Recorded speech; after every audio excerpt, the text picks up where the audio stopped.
Chào các bạn. Chú cừu bé tí luôn. Mình ở Ninh Thuận chăn cừu luôn các bạn. Chào tất cả các bạn. Hôm nay mình sẽ dẫn các bạn đi tham quan cánh đồng cừu tại Ninh Thuận nha. Đi với mình nào. Đồng cừu Suối Tiên nằm ở vị trí Cam Thịnh Đông, thành phố Cam Ranh, tỉnh Khánh Hòa, nằm giáp ranh tỉnh Ninh Thuận đấy các bạn ạ.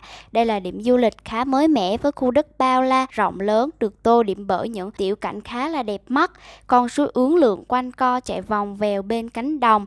Mời các bạn cùng tham quan với mình nào.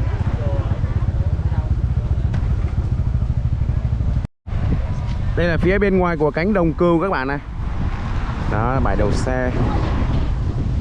Mua vé này, 50.000 một vé. Cánh đồng cừu. Giờ chúng mình đi vào đây.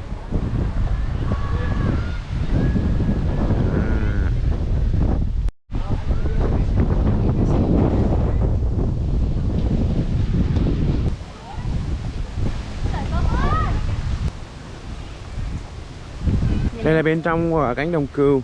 Đây thưa các bạn, nhân vật chính của chúng ta đây, chú cừu non rất là dễ thương. Cừu ở đây chăm sóc rất là kỹ. Nên con nào con đó sạch sẽ và rất là đẹp ha. Tươi nói luôn này các bạn. Cừu này hàng hiếm. Ở trong rất nhiều hoa.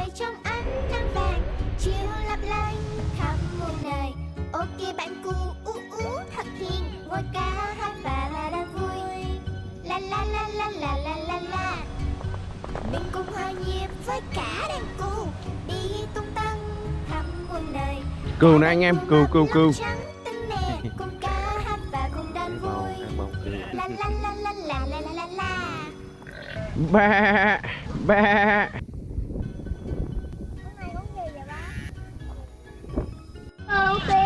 Giới thiệu anh em đây là các chú cừu con. Đó. Rất là dễ thương. Đó, đang yêu em đó. Đồng cừu này anh em này. Cánh đồng cừu ở Ninh Thuận. Đó. Kêu mẹ đó con. Mẹ ơi.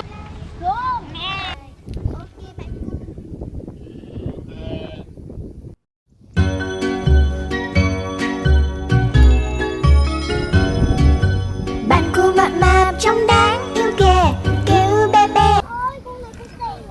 Ok bạn cừu lông trắng tinh nè, thật ấm. Sau những ngày đi chơi các vùng biển của Việt Nam thì bé mèo đây là bé mèo là có một làn da đen xì rám nắng rất là dễ thương các bạn ha. Rồi con bồng lên.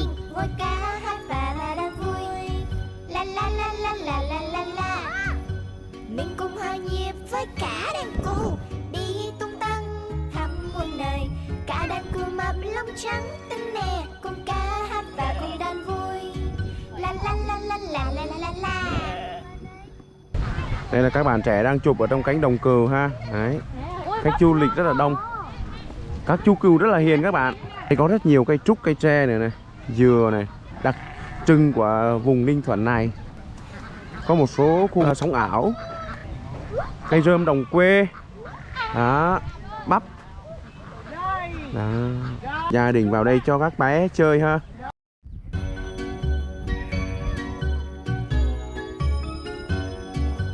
Bạn cừu mập mạp trông đáng yêu kìa, kêu bé bé đi trong vườn. Ok bạn cừu lông trắng tinh nè, thật ấm áp và thật êm. Cánh đồng lúa này á, là mùa mà khi mà lúa gặt rồi á, họ thả cừu ra đây cho ăn này. Một ngày đẹp trời trong ánh nắng vàng, chiều lấp lánh khắp muôn nơi. Ok bạn cừu thật hiền, ngồi ca hát và đàn vui. La la la la la la la la. Mình cùng hòa nhịp với cả đàn cừu đi tung tăng. Nó nằng nìu á. Cả đàn cừu mập lông trắng. Đây là cánh đồng lúa. Ca hát và cùng đàn vui. Ngoài kia là tuyến đường từ Bình Hưng về tới Khánh Hòa. Con đường đó là con đường đẹp nhất Việt Nam, con đường biển đấy các bạn. Từ đó nối xuống tận dưới Vĩnh Hy đó các bạn.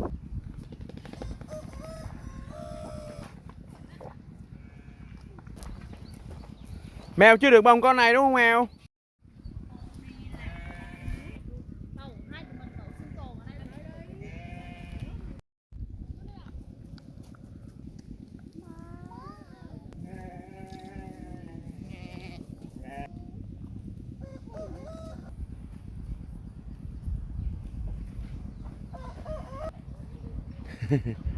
Đó.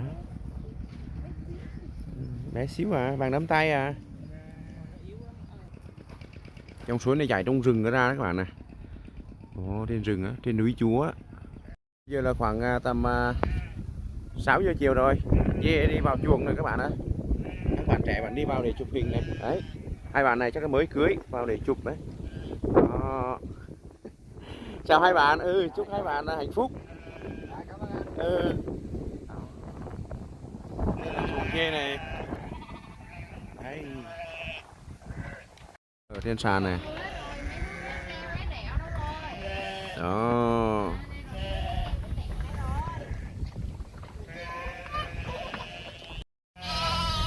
Dê về chuồng, cừu về chuồng rồi mèo ơi. Nhanh lên, kêu nhanh lên, nhanh lên. Nó ở trên này này các bạn này.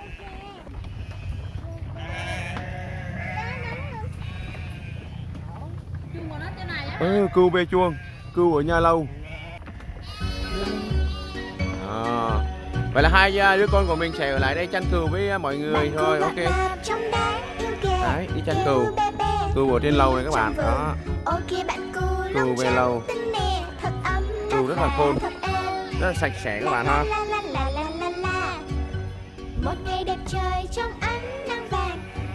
Rất là dễ thương.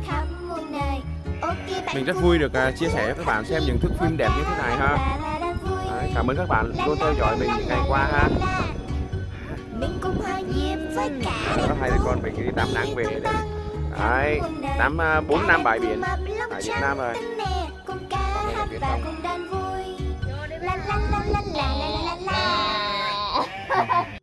Đó. Đây là đàn cừu.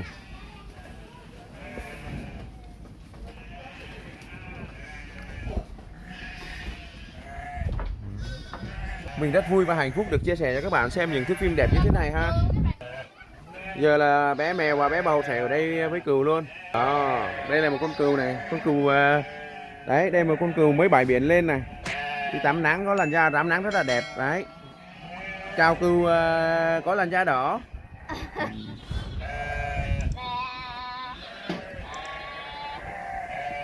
Đây là lối đi xuống của đàn cừu. Nó rất là thông minh các bạn ha. Nó ở tận trên cao luôn. Cha cha cha cha. Tổ chức ăn uống nè, có cà phê cà pháo đủ loại trong này nè. Đó.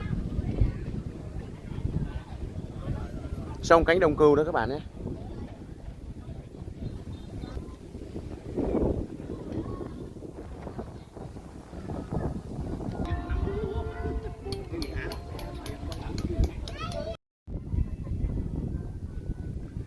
Đây là cánh đồng cừu Ninh Thuận nha các bạn. À.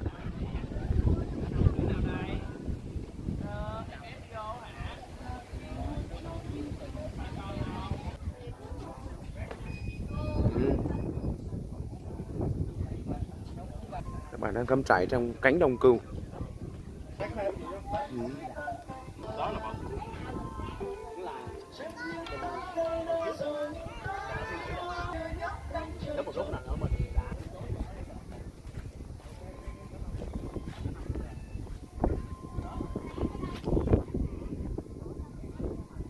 Mời nàng.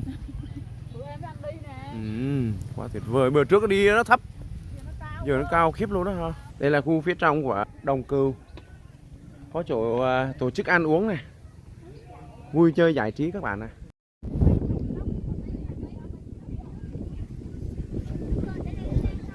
Chào các bạn. Cánh đồng cừu. Mary had a little lamb, little lamb, little